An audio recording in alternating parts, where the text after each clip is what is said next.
matatagpuan sa Isaiah chapter 53 verses 1 to 3. In the count of 3, sabay-sabay po nating basahin. 1, 2, 3. Who has believed the message, and to whom has the arm of the Lord been revealed? He grew up before him like a tender shoot, and like a root out of dry ground. He had no beauty or majesty to attract us to him, nothing in his appearance that we should desire him. He was despised and rejected by men, a man of sorrow, familiar with suffering, like one from whom men hide their faces. He was despised, and we esteemed him not. Amen. Purihin ang Diyos sa pagkabasa ng kanyang mga salita. Amen. Tayo pong lahat ay makakaupo. Amen. Praise God. So, ang salita po ng ating Panginoon sa umagang ito ay kanyang binigyan ng title, God is Sovereign. Amen. God is Sovereign. Kung babasahin po natin ang Isaiah chapter 53 verses 1 to 3. Amen po. This is the prophecy of the coming Messiah. Amen po. Ang pagparito ng ating Panginoon at walang iba kundi ang ating Panginoong Jesus. This speaks about the coming of Jesus, our Messiah, the King who will take away the sins of the world. We all know that one. Amen po. Who will restore the mankind and who will help, amen po, and rescue us from the depth of our sin. Amen. Walang ibang nagbayad nun, kundi ang ating Panginoong Jesus. Amen po, ang ating Panginoong Diyos, our Messiah, our Savior. It is not us, not through our works, not through our doings, kung kaya tayo ay naligtas sa ating mga kasalanan, but because someone has given himself to that cross, amen po, binubo niya ang kanyang dugo para sa ikaliligtas ng buhay ng bawat isa sa atin. Amen. Kung titingnan po natin sa ating key verse, ang sabi po dyan, amen, He grew up before him like a tender shoot. Amen. Kung titingnan po natin, Jesus was supposed to be a king. A king will come. Amen po. A savior will come. But, amen po, a king will come, but he is not. Hindi po siya naipanganak bilang isang hari. Sinasabi, darating ang isang hari na magliligtas sa bawat isa sa atin. Yet, naipanganak siyang hindi hari. Amen po. Jesus is a king, yet hindi po siya nabuhay bilang isang hari. Alam po natin yan. Amen po. A king, yet hindi nabuhay na bilang isang hari. A king, isang hari in the form of a servant. He is called a servant king. Amen po. Siya po, amen po, ay hindi pinaglingkuran. Bagkus siya mismo ang naglingkod. Amen po, ang nag-serve sa bawat isa sa atin. Amen po. He came to this world not as the world perceived to be, but how the Lord, amen po, brought him to be. Amen po. Dumating siya sa mundong ibabaw na ito, ang ating Panginoong Jesus, hindi sa ekspektasyon ng tao, ng mundong ito, pero sa pamagitan ng plano ng ating Panginoon. That's how God is sovereignty is. Amen po. Hindi nakadepende anumang desisyon ang kapangyarihan ng ating Panginoon sa ekspektasyon ng ikaw at ako, ng tao. Amen po. Pero nakadepende ang plano, amen po, ng ating Panginoon sa kanyang pangalan. Amen. Sabi nga, I promise in the name, in my name, amen po, hindi sa pangalan ng kanino man dito sa mundong ibabaw, amen po. That's how the sovereignty, amen po, the power of God, amen po. So kung titingnan po natin, Jesus is the King, amen po. Ini-expect ng mga tao na ang darating na Messiah, na ang darating na Hari, amen po, is a powerful figure. Sabi nga naman, He will come from the lineage of David. So they are expecting that as like David, amen po, meron siyang taglay na military power, amen po, nakikipaglaban, amen po, seated or nakatira sa palasyo, amen po, may mga this is what the world perceive. Amen po, na darating ang king. Amen po, a political and military leader. Amen po, from a royal family. Amen po, this is what the world is expecting. when the Lord said, nung sinabi na darating ang isang Mesiya, ang hari na magliligtas sa sangkatauhan. At ito ang iniisip nila. But then when Jesus came, amen po, He came in the form, amen po, of a servant king. Amen po, He was born in a manger. Amen. Ang sabi sa ating verse, wala siyang kaganda, wala siyang majesty. He has no beauty or anything. Kaya naman kung babasahin natin, He was rejected. He was not accepted by the world. Kasi hindi yun pasok, amen, sa standard ng tao, yung pagdating ng ating Panginoon. Amen po. He was born, amen po. He was born out of man's standard. Amen? Ang standard ng man, gaya kanina, dapat he is from a royal family.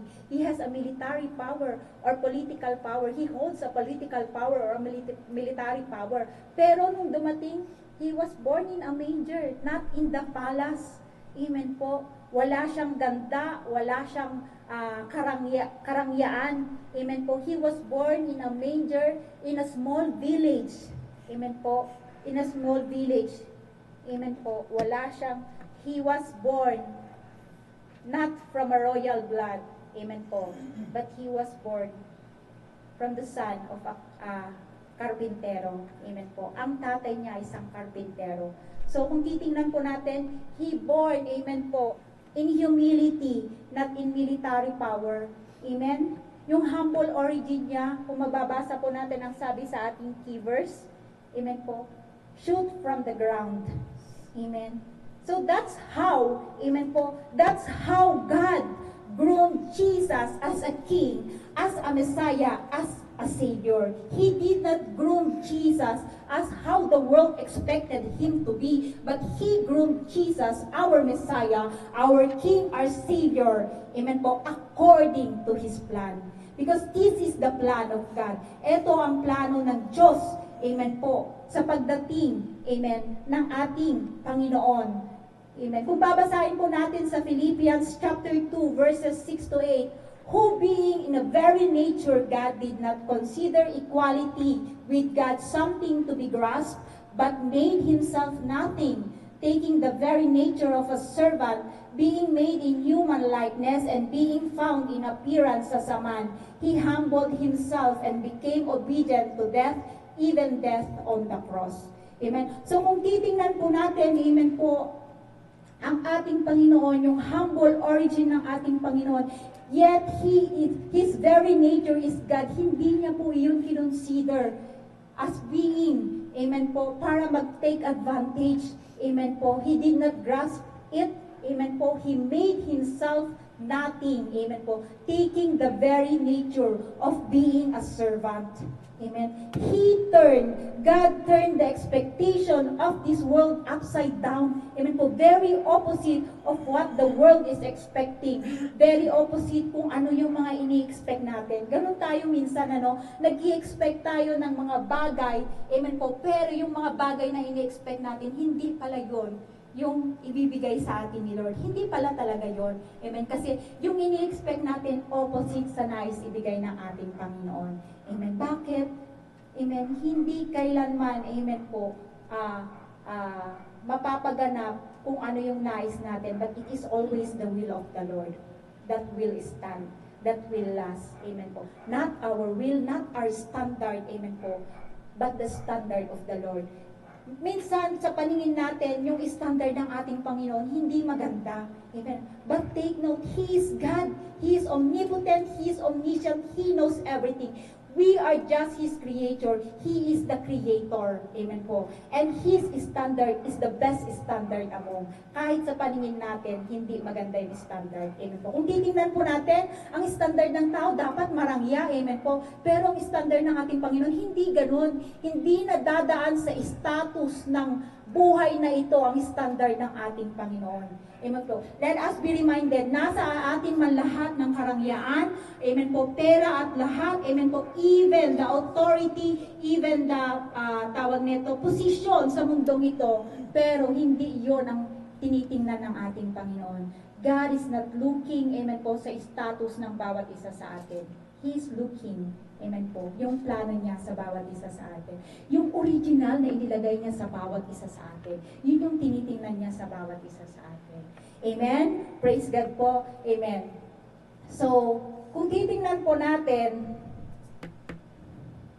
ayan, kung titingnan po natin kung despite sa lahat ng ito, amen, sa misconception ng tao na dapat ang darating na hari, kaya nga hindi siya tinanggap, amen po, he was despised, amen po, he was laughed at, amen, pinaglaruan siya, nilagyan siya ng crown dito at sinabing, you are the king of ganito, ganyan, he was tortured, amen po, lahat ng to, he died on the cross, amen po, in a shameless way, amen po, he died, amen po, being trinampol yung kanyang dignity bilang isang tao. Amen po.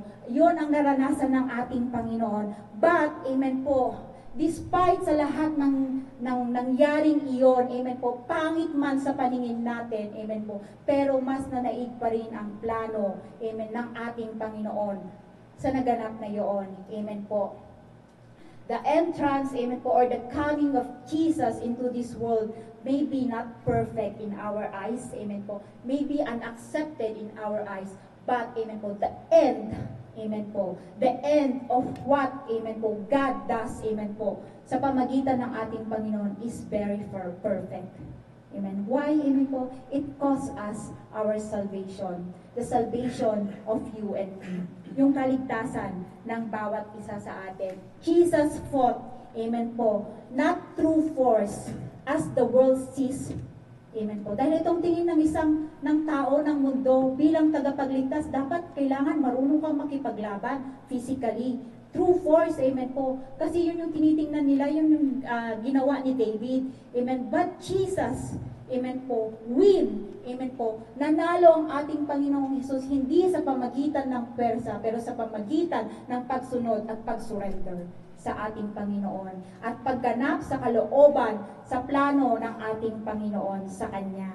Amen. Dahil, amen po, hindi nagpunta ang ating Panginoong Hesus dito. Hindi siya dinala dito ng ating Panginoong Diyos para i-please ang tao, para mag-fit in sa standard ng tao, but para ganapin ang kalooban ng Diyos, ang plano ng Diyos kung bakit siya naririto. Amen. Ang sabi po sa John chapter 4 verse 34, maliwanag na sinabi ng ating Panginoon, my food is to do the will of Him who sent me and to finish His work. Amen. So kahit man siya ay tinalikuran, hindi tinanggap, siya ay sinaktan, amen po, siya ay disrespected, amen po, He doesn't mind at all. Ang sabi niya, kaliwali, because this is not my main purpose. This is not my purpose. Bakit andito ako makipaglaban sa kanila? No.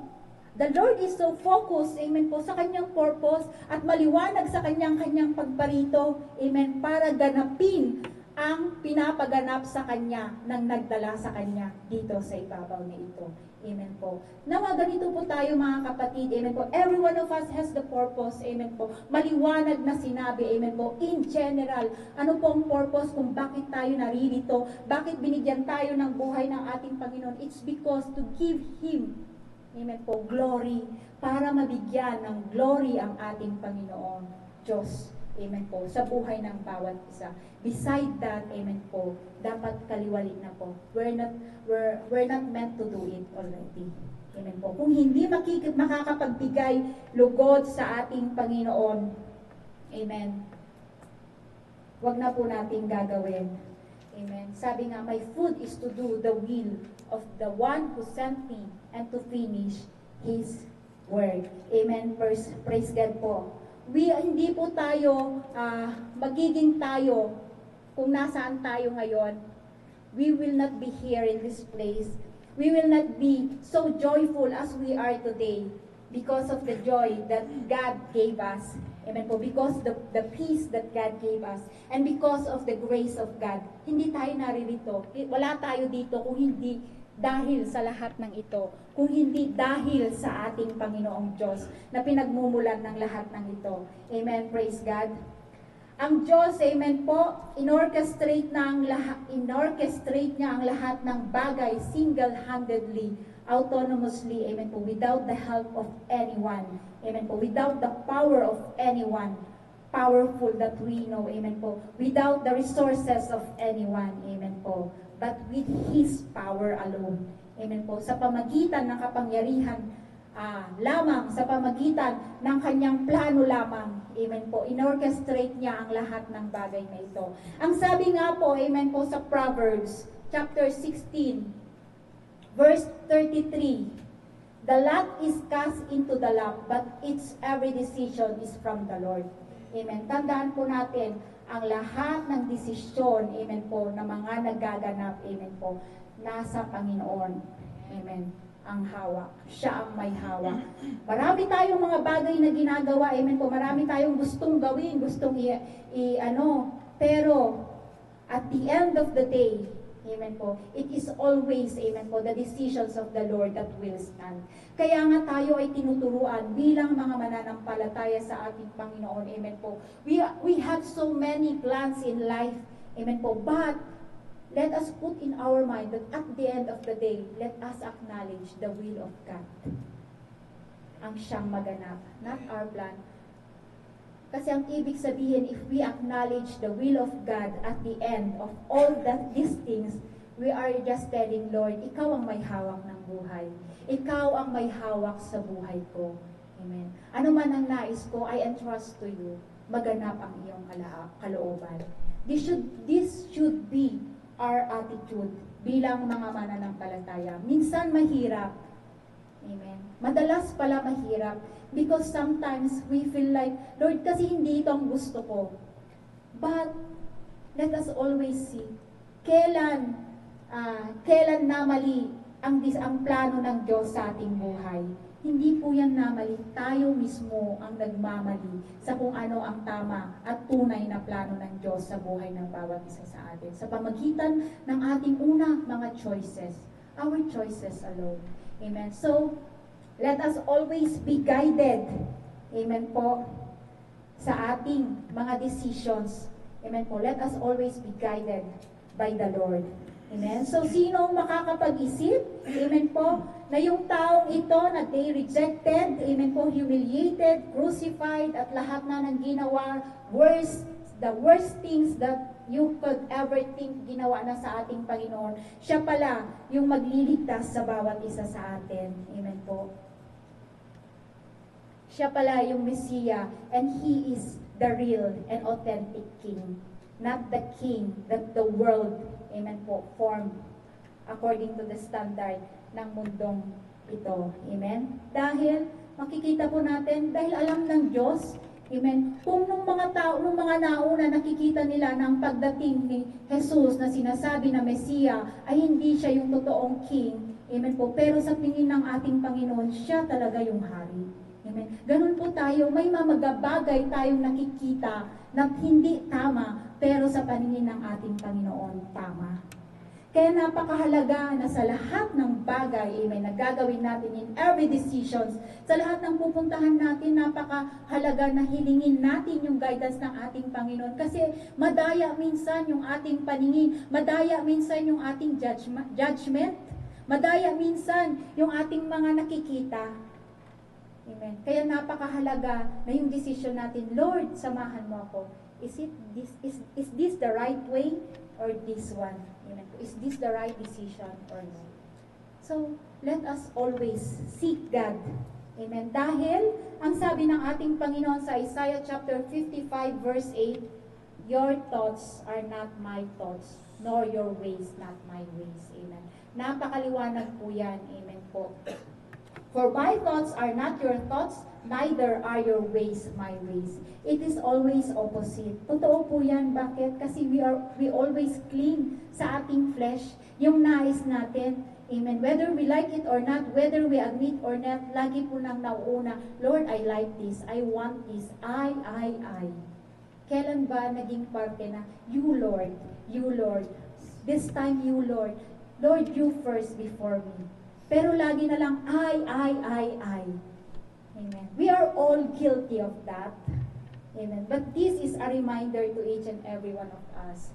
Amen. Na sobrang layo nung iniisip natin, na feeling natin ikakaayos ng ating buhay, pero hindi pala yun. Sabi nga, yung standard natin bilang mga nilikha, amen po, ay wala sa katiting sa standard ng ating Panginoong Diyos. Amen. Minsan sa paningin natin, maganda to. Pero sa totoo lang, hindi pala yung maganda. Pangit. Amen. So, kung titingnan po natin, ano ang nais sabihin ng ating Panginoong Yesus sa verse na ito? Amen po. Sa verses na ito sa Isaiah chapter 53 verses 1 to 3. As God who is sovereign, amen po, God has the divine control over everything. Amen. Totoo po yan. Amen. Ang Diyos ay may kontrolado sa lahat ng bagay. Maliit man yan o malaki, maging pangit yan man o maganda. Amen po. Ang Diyos ay may control ng lahat ng ito. Bilang siya na tagapaggawa, amen po. Bilang siya na nagbigay ng buhay ng bawat isa sa atin. Mula sa kaliit-liitang bahagi ng mundong ibabaw na ito, may buhay man o wala, siya ang gumawa. Amen po. He has the full authority and divine control over everything. That's how powerful our God is. Amen po. Ang sabi po sa Isaiah chapter 46 verse 10, I make known the end from the beginning, from ancient times, what is still to come. I say my purpose will stand and I will do all that I please. Amen. Napakaliwanag po ng sinabi ng ating Panginoong Diyos dyan. Amen po. The Lord being the sovereign God of all, amen po, He is not dependent on any power, authority, wealth, and status on this world. Amen po. Siya ay independent, autonomously, amen po. Hindi siya nakadepende sa kung ano ang nais mo at ang nais ko. Hindi siya nakadepende sa pinakamakapangyarihang tao dito sa mundong ibabaw na ito. But He is independent. Amen po. Ang sabi niya, I will do all that I please. Amen po. This is the attitude of a king. Amen po. Walang makaka-stamp kung ano ang nais kong gawin. Because I am a king and I can do all things. Because God is the real king. Amen po. Hindi tayo. Hindi tayo. Amen. Praise God. So, kung titingnan po natin, amen po, ang ating Diyos, amen po, ang may divine control sa lahat ng bagay. Maging maganda man ang lahat ng nangyayari sa mundong ibabaw na ito, maging pangit man ang nangyayari sa mundong ibabaw na ito, God has His hands over it, over these things that is happening, amen po, sa ating kapaligiran, amen po. He has the absolute control over all things, over all His creation. Bakit? Kasi siya ang may gawa sa buhay ng bawat isa sa atin.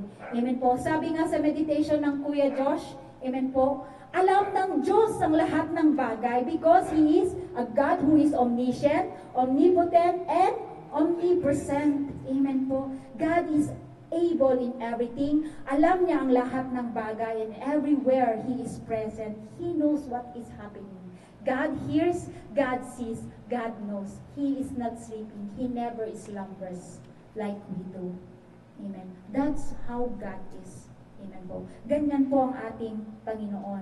Kaya naman, pag sinabing God has the divine control over everything, amen po, let's stop resisting na. Amen po. Stop resisting and stop fighting back what we think na, Lord, ito kasi yung gusto ko. Ito yung tama para sa akin. God knows better than we do. Amen po. Kasi siya ang naghuma sa atin. Siya ang nagplano sa bawat isa sa atin. Siya ang nagbigay ng plano. Siya ang nag-orchestrate sa bawat isa sa atin. So He knows better than us. So let's stop pushing. Lord, ito yung plano ko. Ito na yung gusto kong mangyari. Don't stop me, Lord. We're just hurting ourselves. Amen po. We will just find ourselves na talunan at the end. Let us not like be Jonah, amen po, na kailangan lamunin muna ng isda bago natin ma-realize na, Lord, susunod na ako. Or let us not like be the centurions and the other soldiers in the book of Acts na kailangan ma-wreck muna yung ship bago sila makinig. Amen po. Huwag na po tayong maging matigas ang ulo. Amen. Sumunod na po tayo. Kaya nga napakalaga na lagi tayo nakikipag-usap sa ating Panginoon. Binabasa natin yung kanyang salita kasi doon lang natin natatagpuan kung ano yung kalooban ng Diyos sa ating buhay. Doon lang tayo nakakapagdepende nung kung anong dapat nating gawin. Amen po. Not from this world. Kasi kung hindi tayo magbabasa sa kanyang salita at makikinig lamang tayo sa labas, sa mga sinasabi ng tao, amen po, the world will form us. Ang mundong ito ang siyang puhulma sa atin, hindi ang salita ng ating Panginoon. And we don't like it to be like that. Amen. Hindi ang mundong ito ang gumawa sa atin para ang mundong pakinggan natin. Amen. Ang Diyos ang gumawa sa atin, kaya dapat siya ang pakinggan natin. So, let us stop, amen po, resisting God in our life. Let us stop resisting the will of God in our life. And let us start hearing His word. Let us start seeking Him. Seeking Him in our life. Amen. Praise God po. So, instead, lagi po nating hingin yung wisdom ng ating Panginoon sa buhay natin. Kung kahit minsan madalas, amen po, yung process, amen, is masakit, but it's all worth it. Amen. Yung pinagdaanan ng ating Panginoon, masakit yun. Mahirap yun. Hindi kayang gawin ng isang tao lang yung mga bagay na yun. But at the end, amen po, it's all worth it. Sinong nakinabang? Ikaw at ako, tayong lahat ay nakinabang. Amen po. Yung tawag nito, katapusan nito, amen po, yung product nito was offered to each and every one of us. Amen po. It is offered to each and every one of us. Amen po. Tayo po yung nagbe-benefit. Amen. So let's stop, amen po, resisting God. Pero madalas, no, we are resisting kasi feeling natin, Lord, nababiolate naman yung gusto ko, yung will. Kaya nga lagi natin dinidisobey si Lord kasi feeling natin, laging nababiolate yung will natin. Feeling natin, feeling lang naman natin, pero ang totoo, amen po, we are violating, amen po, ourselves more if we disobey God. Bakit? Mas marami ang nawawala sa atin kung dinidisobey natin ang ating Panginoon. Amen po. Mas madami yung pasakit na binuburden natin, amen po, kung hindi po natin susundin ang ating Panginoon. Wala na tayong ibang pupuntahan. Si Lord lamang, ba't pa tayo pahihirapan ng ating sarili? Amen. Mahirap ba na lumapit sa ating Panginoon?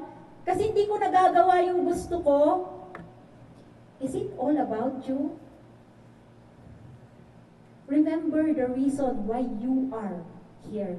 Remember the reason bakit ginawa ka ng ating Panginoon. Maliwanag na sinabi sa Isaiah, you are formed to bring glory to God, not to bring glory to yourself. Amen. Yung mga pinaparanas na sa atin ng ating Panginoon na mga magagandang bagay, this is just the after product, amen po, ng ating pagsunod sa ating Panginoon. Amen? Amen. Praise God. Gaya nga ng sinabi sa Isaiah 55:8, amen, hindi natin alam, hindi natin arok, amen po, ang plano, ang mga iniisip ng Diyos. Amen. Even yung kanyang ways, hindi natin arok. Kaya wala tayong ibang gagawin kundi magtiwala sa ating Panginoon. Amen po. May mga bagay na nagaganap sa atin na hindi natin ini-expect. Hindi natin ini-expect.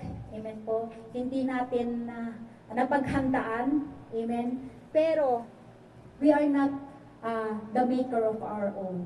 Let us remember that we have our maker. So let us trust the one who makes us. Let us trust the one who gives life to each and every one of us. Amen po. Because He knows best. Huwag tayong magmagaling, my life, my rule. No. Sabihin mo yan, darating ang panahon, amen, luluhod ka pa rin sa ating Panginoon. Lalapit ka pa rin. Kakailanganin mo pa rin siya. Pero ang nakakahiya lang, tsaka ka lang ba lalapit kay Lord pag may kailangan ka?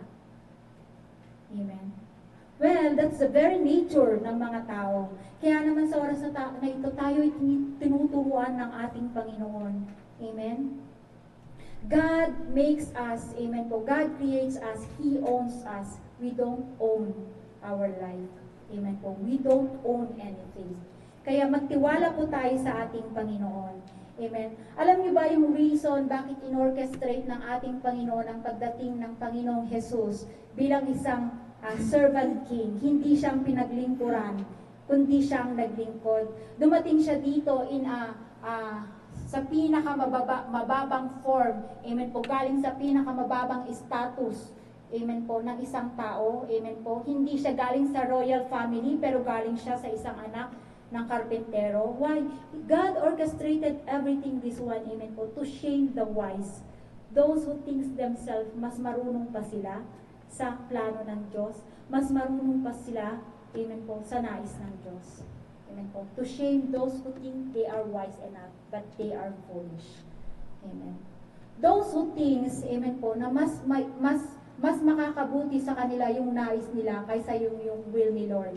Amen po. Let us think. We are not wise enough. Amen po. Hindi natin alam ang sinasabi natin. Amen po. God knows. Amen po. Ang Diyos lamang ang nakakaalam. Kaya dumating man yung mga bagay na hindi natin inaasahan at hindi natin gusto, anong gagawin natin? Trust the Lord. Wala tayong ibang gagawin kundi magtiwala lamang sa Diyos. Amen po. At patuloy na ganapin yung kalooban ng Diyos sa ating buhay. Amen? Praise God. God has the divine control over everything. We don't have any control sa mga bagay-bagay, amen, na nagaganap sa atin. Pangalawa, amen, God has the final say.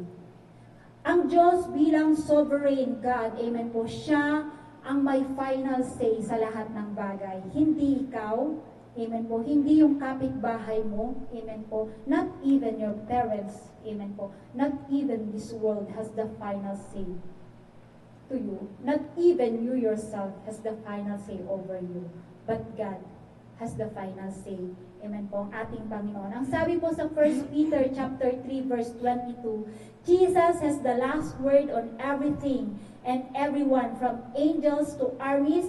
He's standing right alongside God, and what He says goes. Amen po. Kung ano yung sasabihin niya, yun ang magaganap. Amen po. Sa The Message version po yan. Amen po. Kung titingnan po natin, sa binasa natin, ang ating Panginoon, He was mocked, He was ridiculed, He was rejected, He was betrayed. Lahat na lang ginawa sa Kanya. Amen po. Lahat na lang ng negative ginawa sa Kanya. Amen. Siya ay namatay. Ang sabi nila, tapos na. Ang sabi ng kalaban, nag-rejoice ang kalaban. Ang sabi ng kalaban, during the death of Jesus on the cross, sabi ng kalaban, I won. But the truth is, He lost. Amen po. And we won. Amen po. We won back what the enemy has been stealed from us. We won back ourselves. We redeemed back ourselves from the original because of what did Jesus, of what Jesus did. Amen po, on the cross. Amen. Nag-rejoice, amen, ang kalaban. Akala niya nanalo na siya. Pero ang totoo, siya ay talunan. Amen po. Na-redeem. Amen po. We are rescued, amen po, from the darkness. We are rescued, amen po, from the depth of hell. Amen po. And we are rescued, amen po, from death. Binayaran ng lahat ng ito. Amen. So, ganun po minsan, ang sabi ng enemy, siya ay panalo na, pero ang totoo, talo pala siya. Ang sabi sa 1 Corinthians chapter 15 verses 54 to 57, when the perishable puts on the imperishable, and the mortal puts on immortality, then shall come to pass the saying that is written, death is swallowed up in victory. O death, where is your victory? O death, where is your sting? The sting of death is sin, and the power of sin is the law. But thanks be to God, who gives us the victory through our Lord Jesus Christ. Amen po. Dahil sa ating Panginoong Jesus, kaya nagkaroon ng katagumpayan ang bawat isa sa atin. Amen. So brothers and sisters, amen po, ang ating Panginoon ang may last say sa bawat isa sa atin.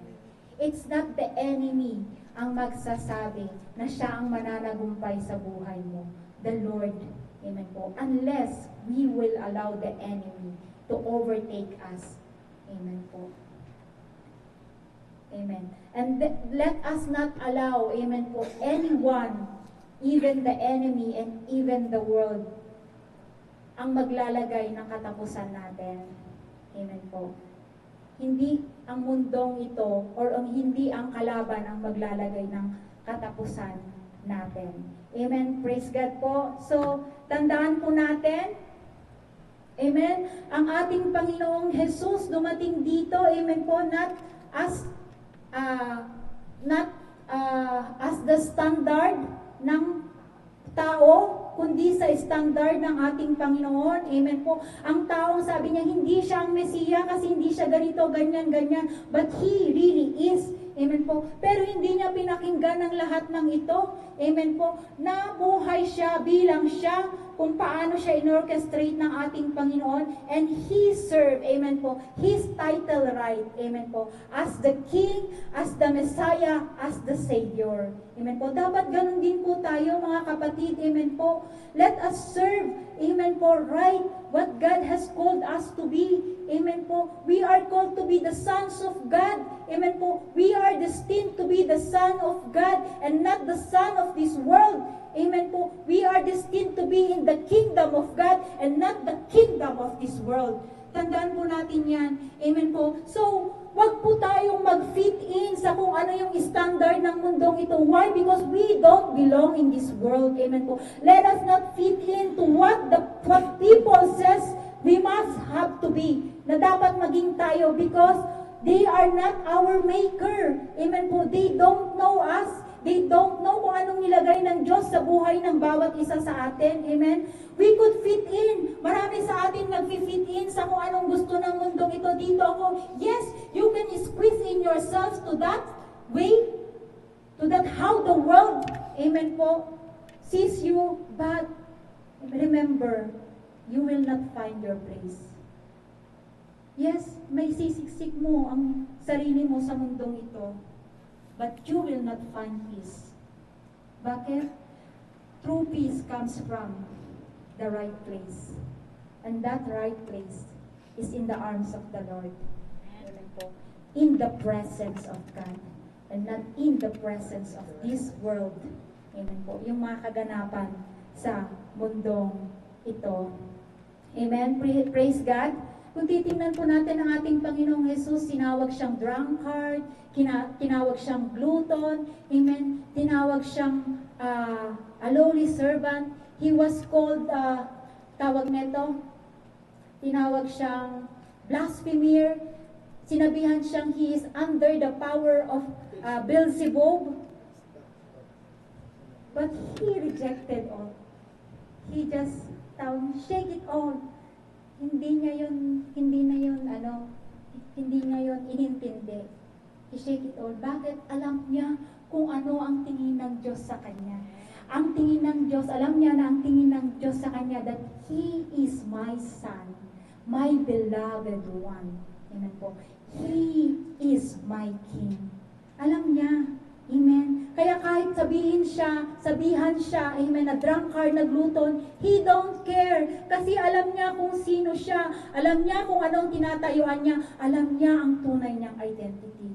Dapat ganun din po tayo. Amen. Kung noon tinatawag tayo ng mundong ito na bilang mga drunkard, mga glutton, whatever they called us, just shake it off because at this very moment, we know already our true identity. Amen. Alam po ba talaga natin kung anong true identity natin? Only those who hear, amen po, who hear this bulong ng mundong ito, who hear sa bumubulong ng kanilang nakaraan, ang nasishaken, ang nagda-doubt kung ano talaga yung identity nila. Amen. But we should not doubt our identity.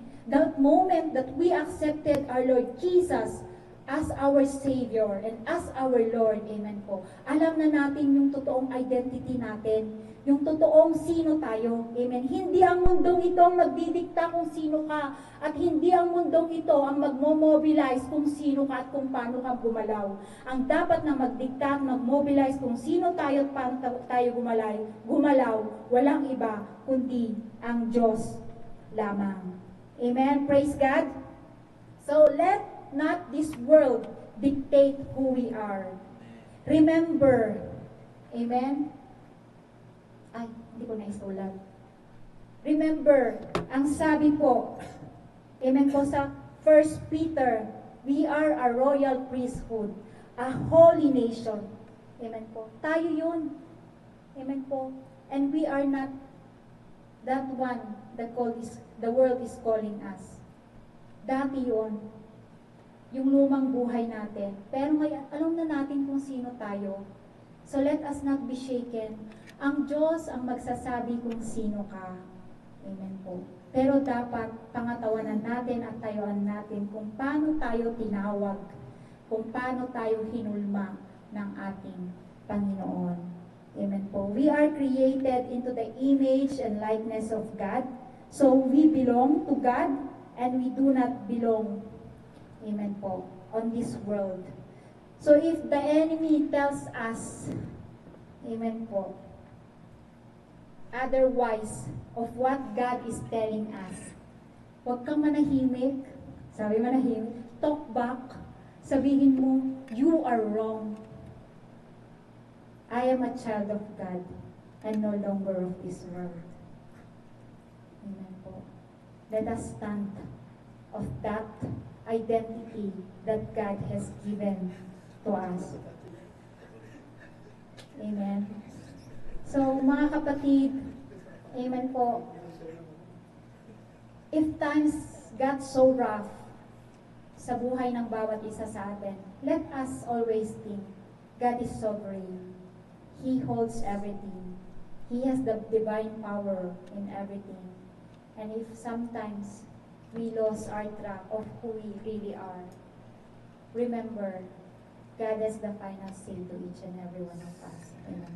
Tayo kung lahat ay makakatayo. Amen. Praise God.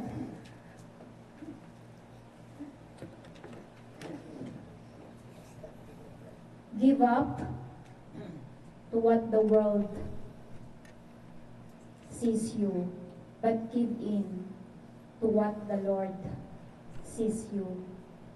Let go of all our burdens and our own plans, but let God do all the things we plan. For God is sovereign. Amen. To God be all the glory. Tunay nga na napakabuti ng ating Panginoon. Siya ang may hawak ng lahat sa bawat isa sa atin. We can resist the Lord